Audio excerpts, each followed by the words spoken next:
देखो शिखरे आपणଙ୍କୁ स्वागत। आज मु आपणଙ୍କ ପାଇଁ ନେଇ ଆସିଛି देश विदेशर 30 टी गुरुत्वपूर्ण खबर। आपणଙ୍କୁ अनुरोध भिडियोटी को संपूर्ण देखिए। भल लगिले यहाको लाइक और शेयर निश्चय करिवे। नंबर 1 27 रे झारसुगुड़ा आसुछंती प्रधानमंत्री नरेंद्र मोदी आगामी 27 तारिख में ओडिशा गस्तरे आसुथिबा बेले ब्रह्मपुर ठारे सरकारी कार्यक्रम रे जोग देवार सूचना मिलिथिला। हेले लघुचाप जनित वर्षा और पाग खराब रहिबार पाणीपाग विभाग तरफरु आकलन करा जाइथिबारु इतिमध्ये प्रधानमंत्री मोदी गस्तरे सामान्य परिवर्तन करा जाइछि। मोदी 27 तारिख में झारसुगुड़ा को आसिबे बोली जणा पड़िछि। रविवार राज्य बीजेपी सभापति मनमोहन सामल और राज्य सचिव मानस महांती संबलपुर गस्तरे आसिथिबा बेले अपराह्न रे झारसुगुड़ा गस्तरे जाइथिले। एथिसह झारसुगुड़ा विमानबंदर उद्घाटन अवसर में प्रधानमंत्री मोदी जो पड़िया रे जनता को संबोधन करिवे उक्त पड़िया को मध्य राज्य सभापति परिदर्शन करिथिले। नंबर 2 आज रत्नभंडार स्थानांतर 10 टारू सर्वसाधारण दर्शन बंद। रत्नभंडार मरामती और संरक्षण कार्य संपूर्ण हेबा परे अस्थायी रत्नभंडार रे रखा जाइथिबा अलंकार तथा मूल्यवान सामग्री आज स्थायी रत्नभंडार को राज्य सरकार अनुमोदित मार्गदर्शिका अनुसार स्थानांतर करा जिवो। एनी श्रीमंदिर प्रशासन पक्षरु सूचना दिया जाइछि। एथिପାଇଁ सेप्टेम्बर 23 तारिख में सकाळ 10 घटिका ठारू सर्वसाधारण दर्शन बंद हेबा सह श्रीमंदिर नाटमंडप एवं जगमोहन शोध करा जिवो। श्रीमंदिर मुख्य देउळ तथा झुलन मंडप परिसर को भक्तों प्रवेश बारण रहिबो। तेबे महाप्रसाद पाइबाकु इच्छुक भक्त माने आनंद बजार को जाई महाप्रसाद नहीं पारिबे। रत्नभंडार स्थानांतर कार्य समापन परे प्रवेश कटकणा प्रत्याहार तथा दर्शन स्वाभाविक हेबो। नंबर 3 51 कोटी टंकर उपहार देले प्रधानमंत्री नरेंद्र मोदी अरुणाचल प्रदेश गस्तरे जाई राजधानी ईटानगर रे 51 कोटी रु अधिक टंकर विभिन्न विकासमूलक प्रकल्पर उद्घाटन एवं भित्तिप्रस्तर स्थापन करिसंती। एथिरे सियोम उपबेसिन रे विकसित हेबाकु थिबो हियो जलविद्युत प्रकल्प एवं टाटो 1 जलविद्युत प्रकल्प अंतर्भुक्त रहिछि। मोदी तावांग ठारे 1290 कोटी टंका मूल्यर एक अत्याधुनिक सम्मेलनी केन्द्र एवं अन्यान्य प्रमुख भित्तिभूमि प्रकल्पर मध्य भित्तिप्रस्तर स्थापन करिसंती। 1500 दर्शक बसिबा व्यवस्था थिबा एही सेंटर रे जातीय और अंतर्जातीय स्तर सम्मेलनी आयोजित होई परिबो। नंबर 4 पारादीप रे राज्यर प्रथम कंकड़ा हाचेरी। जगतसिंहपुर जिलार पारादीप रे राज्यर प्रथम कंकड़ा हाचेरी हेबो। मत्स्य विभाग यह हाचेरी निर्माण करिवो। एनी आवश्यक पांठी सहायता enhancing climate resilience of India's coastal communities Odisha प्रकल्प द्वारा जोगई दिया जिवो। हाचेरी 3.58 कोटी टंका विनियोग रे विकसित करा जिवो। एही हाचेरी वार्षिक 10 लाख गुणात्मक कंकड़ा बिहन उत्पादन करिवो बोली आकलन करा जाइछि, जा स्थानीय चाषी मानक पई एक स्थिर एवं निर्भरयोग्य जीविका उत्स प्रदान करिवो। पाणीपाग सूचना 28 पर्यंत प्रबल वर्षा संभावना। आसंता 28 तारिख पर्यंत राज्य में वर्षा जारी रहिबो। एही समय मध्य विभिन्न जिले में प्रबलरू अति प्रबल वर्षा हेबार संभावना रही। एपरिकी केतेक जिले में घड़घड़ी सहित प्रबल वर्षा होइपारे बोली पाणीपाग विभाग पक्षरु सूचना दिया जाइछि। भुवनेश्वर एवं एहार आखपाख अंचल में प्रबल वर्षा हेबा नै सतर्कता जारी करा जाइछि। घड़घड़ी सहित वर्षा हेबा नै सतर्कता जारी होइछि। नंबर 6 अनास्था नोटिस को अग्राह्य कले बाचस्पति, धारणा देले कांग्रेस सदस्य। मौसुमी अधिवेशन आरंभ होगा पूर्व राज्य सरकार विरोध में विधानसभा अनास्था प्रस्ताव आगत कराजिबो बोली कांग्रेस घोषणा करिथिला, हेले ता संभव होई पारि नाही। कांग्रेस अनास्था नोटिस को बाचस्पति सुरमा पाड़ी सोमवार अग्राह्य कर देइछंती। विधानसभा आरंभ सारा संकट को नहीं विरोधी बीजेडी हट्टगोड़ करिथिला, फଳରେ गृह कार्य स्वाभाविक भाव चली पारि नथिला। बाचस्पति एही कारण दर्शाई नोटिस को अग्राह्य करिसंती। अन्यपटे कांग्रेस बाचस्पति को अनास्था प्रस्ताव पर आलोचना पई अनुरोध करी विफल होईछि। बाचस्पति न शुणिबारु कांग्रेस सदस्य माने कक्षत्याग करी विधानसभा बाहर गांधी मूर्ति तले धारणा देइथिले। नंबर 7 25 लाख महिला को मिलिबो मागणा एलपीजी संजोग। केंद्र सरकार उज्ज्वला योजनार संप्रसारण को अनुमति देइछंती। यह माध्यम 25 लाख महिला को मागणा एलपीजी संजोग प्रदान करा जिवो। एने केंद्र पेट्रोलियम मंत्री हरदीप सिंह पुरी सूचना देइछंती। एही नूतन 25 लाख संजोग सहित सारा देश में उज्ज्वला परिवार सदस्यों संख्या 10.60 कोटी को वृद्धि पाइबो। नंबर 8 कैपिटल हॉस्पिटल रे शिशु मृत्यु 4 लाख सहायता। कैपिटल हॉस्पिटल रे शिशु मृत्यु घटना रे 4 लाख टंका सहायता राशि घोषणा करिसंती मुख्यमंत्री मोहन चरण माझी गभीर शोक प्रकाश करने सह परिवार वर्गों प्रति समवेदना जणाइछंती। सूचना अनुसार रविवार राति रे सालियासाहीर जड़े शिशु थंडा ज्वर में पीड़ित हेबारु ताकू कैपिटल हॉस्पिटल रे भर्ती करा जाइथिला। हॉस्पिटल रे सेतेबेले ड्यूटी रे थिबा डाक्टर मेडिसिन देइथिले। या परे शिशुटीर मृत्यु होइथिबा अभियोग होइछि। तेबे शिशुटीर मृत्यु हेबा परे चिकित्सा करिथिबा डाक्टर सेठारु चली जाइथिले। परे जो डाक्टर आसीथिले भूल मेडिसिन रु शिशुर मृत्यु होइथिबा परिवार लोकंकु कहिथिले बोली अभियोग होइछि। याकु नै हॉस्पिटल परिसर रे उत्तेजना देखा देइछि। नंबर 9 मार्को रूबियो को भेटिले जयशंकर। जातिसंघर 80तम अधिवेशन उच्चस्तरीय बैठक में भाग नेबापी वैदेशिक मंत्री एस जयशंकर अमेरिका पहुंची। सोमवार से अमेरिकार वैदेशिक मंत्री मार्को रूबियो को भेटी। उभय नेता मध्य H1B वीसा तारिफ एवं वाणिज्य चुक्ति को नहीं आलोचना होइथिला। वैदेशिक मंत्री एस जयशंकर कहिसंती जे मार्को रूबियो सह तांको बैठक में उभय देश मध्य थिबा वर्तमान प्रसंग समेत अंतर्जातीय मुद्दागुड़िक उपरे आलोचना होइछि। से कहिसंती जे अनेक मुद्दारे निरंतर सहयोग पई सहमति होइछि। ए आलोचना द्विपाक्षिक संपर्क को मजबूत करिबा एवं गत किछि मासरे उभय देश माध्यम रे उभा होइथिबा मतभेद गुड़ी को दूर करिबा पई होइथिला। नंबर 10 राज्य रे 860टी 108 एम्बुलेंस रहिछि कहिले स्वास्थ्य मंत्री। वर्तमान राज्य में 860टी 108 एम्बुलेंस रही। से मध्य 411टी उन्नत जीवन रक्षाकारी एम्बुलेंस रही एवं 449टी मौलिक जीवन रक्षाकारी एम्बुलेंस रही बोली स्वास्थ्य मंत्री मुकेश महाली विधानसभा सूचना प्रदान करिसेंती। स्वास्थ्य मंत्री कहिसेंती 421टी एम्बुलेंस को बदली जीवा प्रस्ताव अनुमोदन पर किणा जीवा पई ऑर्डर दिया जाइछि। नंबर 11 चिटफंड राज्य सरकार देलेनी 49 कोटी। राज्य सरकार चिटफंड क्षतिग्रस्त को गत 14 मास मध्य 49,67,68,548 टंका फेरस्त करिसेंती। मौसुमी अधिवेशन काली चतुर्थ दिन में विधानसभा विधायक गौतम बुद्ध दास लिखित प्रश्न उत्तर रखिंट मुख्यमंत्री Mohan Majhi. Rose Valley group of company, golden land developers group of company, hitech states group of company एवं मान्यवर तदंत कमिशन अंतरीण रिपोर्ट रे सुपारिश करा जाइथिबा जमाकारी को मिसई सर्वमोट 1,33,755 जन क्षतिग्रस्त जमाकारी अंतर्भुक्त होइथिले। सेमानक मध्यरु 96,801 जन क्षुद्र जमाकारी को 46 कोटी टंका कर्पस पांठिरु फेरस्त करा जाइछि। नंबर 12 केन्दुझर सुआकाटी ग्राम पंचायत को जातीय ई गवर्नेंस पुरस्कार।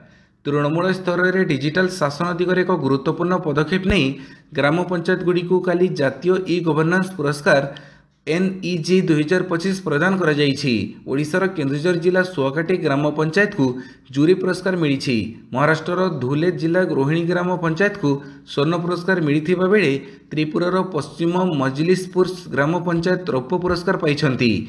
ओडिशार केन्दुझर जिला सुआकाटी ग्राम पंचायत और गुजरातर पालसाना ग्राम पंचायत को जूरी पुरस्कार मिली। सुआकाटी ग्राम पंचायतर सरपंच श्रीमती कौतुक नायक ए पुरस्कार ग्रहण करथिले। नंबर 13 14 मासरे राज्य में 37,000 अधिक महिला निर्यातना मामला। विधानसभा विधायक अरुण साहू द्वारा पचरा जाइथिबा एक लिखित प्रश्न उत्तर में मुख्यमंत्री मोहन चरण माझी प्रकाश करिसेंती जे गत 14 मास मध्य राज्य में महिला विरोधी हिंसार 37,000 अधिक मामला पंजीकृत होइछि। मुख्यमंत्री रिपोर्ट अनुसार पंजीकृत होइथिबा मामला मध्यरु 9,181टी अशालीन आचरण मामला रहिछि। सेहिपरि 2933टी दुष्कर्म मामला रुजु होइछि। 1278टी मामला यौन निर्यातना सहित जड़ित। 5,464टी यौतुक संबंधी निर्यातना मामला रिपोर्ट होइछि। नंबर 14 1,47,00,000 हिताधिकारी को मिली आयुष्मान स्वास्थ्य कार्ड। ओडिशा सरकार आयुष्मान भारत प्रधानमंत्री जन आरोग्य योजना कार्यकारी करिबारे उल्लेखनीय अग्रगति हासिल करिसेंती। यह एक प्रमुख स्वास्थ्य योजना। यह योजना रे दुर्बल परिवार को आर्थिक सुरक्षा जोगाइबा पई लक्ष्य रखा जाइछि। वर्तमान सुधा ओडिशा रे एही योजना रे 3,46,00,000 योग्य हिताधिकारी मध्यरु 1,47,00,000 हिताधिकारी को आयुष्मान कार्ड बंटन करा जाइछि बोली स्वास्थ्य एवं परिवार कल्याण मंत्री मुकेश महाली सोमवार राज्य विधानसभा रे सूचना दैछंती। नंबर 15 राज्य में IAS, IPS, IFS अधिकारी घोर अभाव। ओडिशा में भारतीय प्रशासनिक सेवा, भारतीय पुलिस सेवा एवं भारतीय वन सेवा अधिकारी घोर अभाव सम्मुखीन होउछि बोली सोमवार राज्य विधानसभा रे सूचना दी जाइछि। मुख्यमंत्री मोहन चरण माझी बीजेडी विधायक अरुण साहू एक प्रश्न उत्तर दे यही सूचना देइछंती। से कहिसंती जे राज्य को यार मंजूरी प्राप्त संख्या पूरण करिबा पई आहुरी 182 जन अधिकारी आवश्यकता रहिछि। नंबर 16 ପାଲେଷ୍ଟାଇନ ରାଷ୍ଟ୍ର ଭାବରେ ପ୍ରତିଷ୍ଠିତ ହୋଇପାରିବ ନାହିଁ କହିଲା ନେତାନ୍ୟାହୁ। ମଧ୍ୟ ଏସିଆ ବିଶ୍ୱ ରାଜନୀତିର କେନ୍ଦ୍ର ପାଲଟିଛି। ଗାଜାରେ ହମାସ ବିରୁଦ୍ଧରେ ଇସ୍ରାଏଲର ଚାଲିଥିବା ସାମରିକ ଅଭିଯାନ ମଧ୍ୟରେ ବ୍ରିଟେନ, କାନାଡା ଏବଂ ଅଷ୍ଟ୍ରେଲିଆ ପାଲେଷ୍ଟାଇନକୁ ଏକ ରାଷ୍ଟ୍ର ଭାବରେ ଆନୁଷ୍ଠାନିକ ସ୍ୱୀକୃତି ଘୋଷଣା କରିଛନ୍ତି।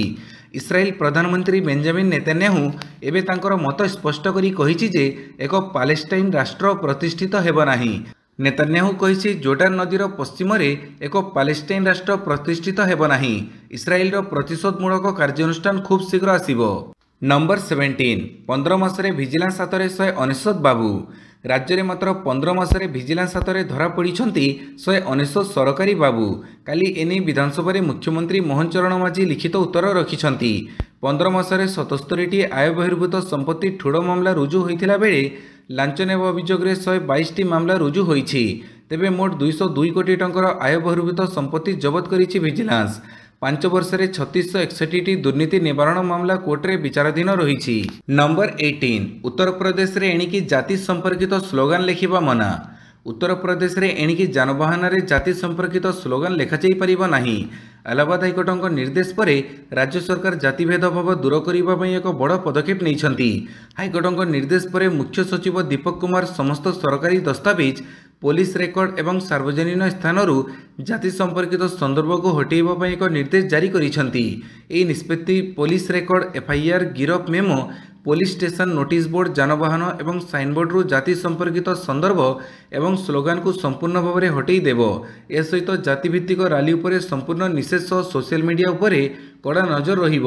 ସାମାଜିକ ସଦ୍ଭାବକୁ ପ୍ରୋତ୍ସାହିତ କରିବା ଏବଂ ଭେଦଭାବ ଦୂର କରିବା ପାଇଁ ହାଇକୋର୍ଟ ଏହି ନିର୍ଦ୍ଦେଶ ଦେଇଛନ୍ତି। ନମ୍ବର 19, ପୁଣି ବାଦଲ ଫଟା ବର୍ଷାରେ ଧୋଇଗଲା କଳିଙ୍ଗା ଘାଟି ରାସ୍ତା। ପୁଣି ବାଦଲ ଫଟା ବର୍ଷାରେ କଳିଙ୍ଗା ଘାଟି ରାସ୍ତା ଧୋଇ ହୋଇଯାଇଛି। ପାହାଡ଼ରୁ ପ୍ରବଳ ବର୍ଷା ପାଣି ଆସିବାରୁ ନିର୍ମାଣ ଲାଗି ପଡ଼ିଥିବା ପଥର, ବାଲି ଏବଂ ଗୋଡ଼ି ଧୋଇ ହୋଇଯାଇଛି। ଗତ ସେପ୍ଟେମ୍ବର 16 ତାରିଖରେ କନ୍ଧମାଳ ଜିଲ୍ଲା ଜି ଉଦୟଗିରି ଥାନା ଅନ୍ତର୍ଗତ କଳିଙ୍ଗା ଘାଟିରେ ଭୂସ୍ଖଳନ ଘଟିଥିଲା। ପ୍ରବଳ ବର୍ଷା ଯୋଗୁଁ ପାହାଡ଼ରୁ ମାଟି ଅତଡ଼ା ଏବଂ ପଥରଖଣ୍ଡ ଧସି ଯାଇଥିଲା। ଫଳରେ କନ୍ଧମାଳରୁ ଗଞ୍ଜାମକୁ ଯୋଗାଯୋଗ ବିଚ୍ଛିନ୍ନ ହୋଇଯାଇଛି। ଏହାପରେ ଯୁଦ୍ଧକାଳୀନ ଭିତ୍ତିରେ ମରାମତି କାର୍ଯ୍ୟ ଚାଲିଥିଲା। ମାତ୍ର ସୋମବାର ପୁନର୍ବାର ବାଦଲ ଫଟା ବର୍ଷା ନିର୍ମାଣ ଲାଗି ପଡ଼ିଥିବା ପଥର, ବାଲି ଏବଂ ଗୋଡ଼ି ସବୁକୁ ଧୋଇ ନେଇଯାଇଛି। ନମ୍ବର 20, ଗାଜାରେ ଇସ୍ରାଏଲର ପ୍ରଚଣ୍ଡ ଆକ୍ରମଣ, 24 ଘଣ୍ଟାରେ ଶତାଧିକ ମୃତ। ଗାଜା ସହରରେ ଇସ୍ରାଏଲର ପ୍ରଚଣ୍ଡ ବିମାନ ଆକ୍ରମଣ ଜାରି ରହିଛି। ଗତକାଲିଠାରୁ ଆକ୍ରମଣର ତୀବ୍ରତା ବଢ଼ିଥିବା ବେଳେ 24 ଘଣ୍ଟା ମଧ୍ୟରେ ଶତାଧିକ ପାଲେଷ୍ଟାଇନ ନାଗରିକଙ୍କ ମୃତ୍ୟୁ ଘଟିଛି। ଏହା ଚଳିତ ଯୁଦ୍ଧରେ ସବୁଠାରୁ ଭୟଙ୍କର ଆକ୍ରମଣ ମଧ୍ୟରୁ ଅନ୍ୟତମ ବୋଲି କୁହାଯାଇଛି। ଏହି ଆକ୍ରମଣରୁ ଆବଶ୍ୟକ ଅଞ୍ଚଳ, ବିସ୍ଥାପିତଙ୍କ ଶିବିର ଓ ସାଧାରଣ ନାଗରିକଙ୍କ ଗାଡ଼ି ମଧ୍ୟ ବର୍ତ୍ତି ନାହିଁ। ଏଭଳି ଆକ୍ରମଣ ଗାଜାରେ ମାନବୀୟ ସଙ୍କଟକୁ ଆହୁରି ଗଭୀର କରିଛି। ସପ୍ତାହ ହେଲା ଇସ୍ରାଏଲର ସ୍ଥଳ ଅଭିଯାନ ତୀବ୍ର ହେବା ପରେ 4.5 ଲକ୍ଷରୁ ଅଧିକ ଲୋକ ବିସ୍ଥାପିତ ହୋଇଛନ୍ତି। ଏକ ଟ୍ରକରେ ପଳାୟନ କରୁଥିବା ଲୋକଙ୍କ ଉପରେ ବୋମାମାଡ଼ ଯୋଗୁଁ 20ରୁ ଅଧିକ ଲୋକ ନିହତ ହୋଇଛନ୍ତି। ନମ୍ବର 21, ନିଜ ନାଗରିକଙ୍କ ଉପରେ ଏୟାର ଷ୍ଟ୍ରାଇକ୍ କଲା ପାକିସ୍ତାନୀ ସେନା, 30 ମୃତ। ନିଜ ଦେଶର ଏୟାର ଷ୍ଟ୍ରାଇକ୍ କଲା ପାକିସ୍ତାନ। ପାକିସ୍ତାନ ସେନା ନିଜ ନାଗରିକଙ୍କ ଉପରେ ଏୟାର ଷ୍ଟ୍ରାଇକ୍ କରିଥିବା ସାମ୍ନାକୁ ଆସିଛି, ଯେଉଁଥିରେ ଶିଶୁ ଏବଂ ମହିଳା ସମେତ 30 ଜଣ ସାଧାରଣ ନାଗରିକଙ୍କ ମୃତ୍ୟୁ ହୋଇଛି। ମୃତକଙ୍କ ମଧ୍ୟରେ ଅନେକ ଶିଶୁ ଏବଂ ମହିଳା ଅଛନ୍ତି। ସୂଚନାଯୋଗ୍ୟ, ପାକିସ୍ତାନର ଖୈବର ପଖ୍ତୁନଖ୍ୱା ପ୍ରଦେଶରେ ଗତ ସପ୍ତାହରେ ବିଶ୍ୱ ଆତଙ୍କବାଦୀ ସଂଗଠନ ଜୈସେ ମହମ୍ମଦ ପାଇଁ ନିଯୁକ୍ତି ଅଭିଯାନର ଅଂଶସ୍ୱରୂପ ପାକିସ୍ତାନୀ ପୋଲିସ ସୁରକ୍ଷାରେ ଏକ ସମାବେଶ ଅନୁଷ୍ଠିତ ହୋଇଥିଲା। ନମ୍ବର 22, ହାୱଡ଼ା ନୂଆଦିଲ୍ଲୀ ସୁପରଫାଷ୍ଟ ଟ୍ରେନ୍ରେ ଲାଗିଲା ନିଆଁ, ଡେଇଁଲେ ଯାତ୍ରୀ। ହାୱଡ଼ା ନୂଆଦିଲ୍ଲୀ ରେଳମାର୍ଗରେ ସୋମବାର ଏକ ବଡ଼ ଦୁର୍ଘଟଣା ଟଳି ଯାଇଛି। ଟାଟା 18184 ସୁପରଫାଷ୍ଟ ଟ୍ରେନ୍ର ଏକ ବଗିରେ ହଠାତ୍ ନିଆଁ ଲାଗିଯାଇଥିଲା। ଘଟଣାଟି ଜାମତାଡ଼ା ଜିଲ୍ଲାର କାଲାଝରିଆ ରେଲୱେ ଟ୍ରାକ୍ ନିକଟରେ ଘଟିଥିଲା। ପ୍ରତ୍ୟକ୍ଷଦର୍ଶୀଙ୍କ ମୁତାବକ ବଗିରୁ ହଠାତ୍ ଧୂଆଁ ଓ ନିଆଁର ଆସ୍ତରଣ ବାହାରିବାକୁ ଲାଗିଲା। ଏଥିରେ ଯାତ୍ରୀଙ୍କ ମଧ୍ୟରେ ଆତଙ୍କ ଖେଳିଗଲା। ଲୋକେ ଟ୍ରେନ୍ରୁ ବାହାରକୁ ଡେଇଁବାକୁ ଲାଗିଲେ। ଲୋକ ପାଇଲଟ ଉପସ୍ଥିତ ବୁଦ୍ଧି ଦେଖାଇ ଟ୍ରେନ୍କୁ ତୁରନ୍ତ ରୋକି ଦେଇଥିଲେ ଏବଂ ଯାତ୍ରୀଙ୍କୁ ସୁରକ୍ଷିତ ବାହାରକୁ ଆଣିଥିଲେ। ନମ୍ବର 23, ମାନହାନିକୁ ଅପରାଧ ମୁକ୍ତ କରିବାର ସମୟ ଆସିଛି, ସୁପ୍ରିମକୋର୍ଟଙ୍କ ବଡ଼ ବୟାନ। ସୁପ୍ରିମକୋର୍ଟ ସୋମବାର ମାନହାନିକୁ ଅପରାଧ ମୁକ୍ତ କରିବାର ସମୟ ଆସିଛି ବୋଲି ମନ୍ତବ୍ୟ ଦେଇଛନ୍ତି। ଏହା 2016ରେ ଦିଆଯାଇଥିବା ମାନହାନି ଆଇନର ସାମ୍ବିଧାନିକ ବୈଧତାକୁ ସମର୍ଥନ କରିଥିବା ରାୟରୁ ଏକ ପରିବର୍ତ୍ତନକୁ ସୂଚାଉଛି, ଯେଉଁଥିରେ ସମ୍ମାନର ଅଧିକାରକୁ ସମ୍ବିଧାନର ଅନୁଚ୍ଛେଦ 21 ଅଧୀନରେ ଜୀବନ ଓ ସମ୍ମାନର ମୌଳିକ ଅଧିକାର ବୋଲି କୁହାଯାଇଥିଲା। ଏହି ମନ୍ତବ୍ୟ ଦ ୱେୟାର ଅନଲାଇନ୍ ପ୍ରକାଶନ ବିରୁଦ୍ଧରେ ଜେଏନ୍ୟୁ ପ୍ରଫେସରଙ୍କ ଦ୍ୱାରା ଦାୟର ମାନହାନି ମାମଲାର ଶୁଣାଣି ସମୟରେ ଆସିଛି। ବିଚାରପତି MM ସୁନ୍ଦରେଶ କହିଛନ୍ତି, ଏହାକୁ ଅପରାଧ ମୁକ୍ତ କରିବାର ସମୟ ଆସିଛି। नंबर 24 निजे निजको जाड़ी बड़ंगा पीड़िता कहिले मुख्यमंत्री निजे देहरे निजे निया लगे बड़ंगा पीड़िता फल एम्स रे चिकित्साधीन अवस्था डाक्तर पीड़िता मृत्युकालीन जमानबंदी लिपिबद्ध करते पीड़िता कही जे से निजे निज उपर किरोसिन ढाड़ी निया लगे काली विधानसभा एमती किसी चांचल्यकर तथ्य मिली विधायक अनंत नारायण जेना पचारि जे बड़ंगा पीड़िता घटन में 3 जन दुर्वृत्तर संपृक्ति थिबा पीड़िता बयान देइथिले कि ना अन्य केही साक्षी नथिबा जानी पुलिस प्रकृत अपराधी को सुरक्षा देबाकू चेष्टा करिथिला। तेबे बड़ंगा पीड़िता एक वीडियो सोशल मीडिया रे भाइराल होइथिला जो से डाक्तरखाना रे बयान देउथिले जे तांको 3 जन दुर्वृत्त बाइक रे टेकी नहीं किरोसिन ढाड़ी निया लगेई देइथिले। तेबे किए सत कहूछि ताकू नहीं प्रश्नवाची सृष्टि होइछि। नंबर 25 दिने पीओके कहिबो मु भारतर कहिले राजनाथ दिन आसिबो पाकिस्तान अधिकृत कश्मीर कहिबो मु भारतर प्रतिरक्षा मंत्री राजनाथ सिंह सोमवार एपरी कहिसंती भारत पक्षर कौन सामरिक कार्यानुष्ठान बिना यह घटिबो बोली राजनाथ कहिसंती। राजनाथ मोरक्को गस्त करिथिबा बेले सेठारे भारतीय संप्रदाय सहित आलोचना समय एपरी मंतव्य देइसंती। से कहिथिले पीओकेवासी पाकिस्तान ठरू मुक्ति पाइबा लागि दाबी करि आसुचंती।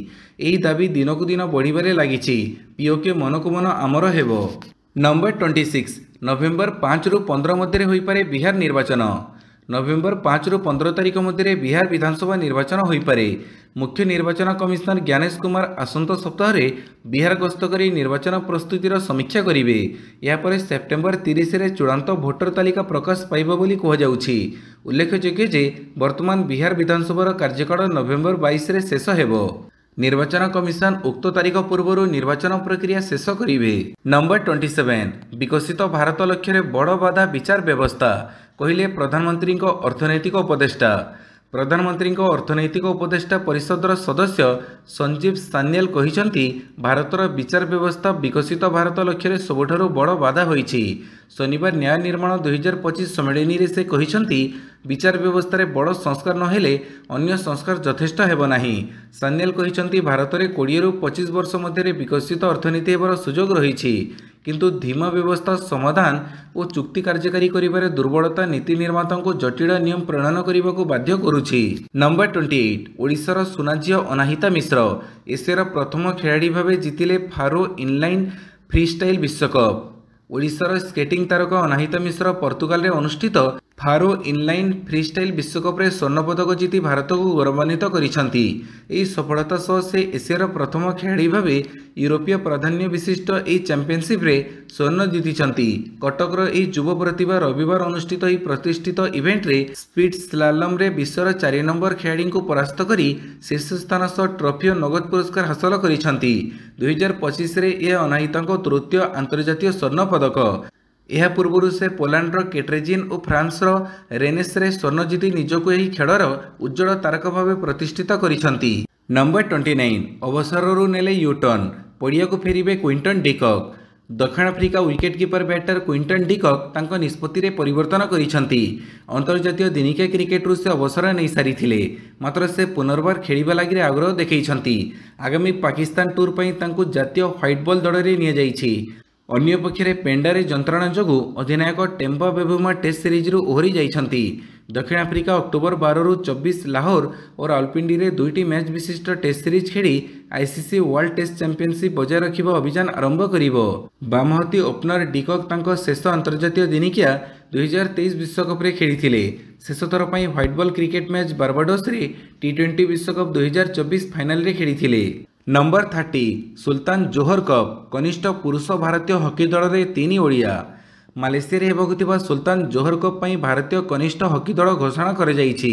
हॉकी इंडिया पक्षर सोमवार घोषणा कर 18 जणिया दल में ओडिशार 3 जण खेलाड़ी स्थान पाइछंती। सेमाने होउछंती डिफेंडर अनमोल एक्का, मिडफिल्डर आद्रोहित एक्का और रोशन कुजूर। सही बड़ी स्टैंड बाय रे ओडिशार विवेक लाकरा और रोहित कुल्लू अछंती। दलर नेतृत्व नेबे तारका डिफेंडर रोहित। दल 11 अक्टोबर ग्रेट ब्रिटेन विपक्ष अभियान आरंभ करी 12 अक्टोबर न्यूजीलैंड को भेटिबाकू थिबा बेले 14 रे चिर प्रतिद्वंदी पाकिस्तान, 15 रे ऑस्ट्रेलिया और 17 रे आयोजक मालेशिया विपक्ष रे खेली राउंड रोबिन पर्याय शेष करिवो। भिडियोटी को संपूर्ण देखिथिबारु बहुत बहुत धन्यवाद।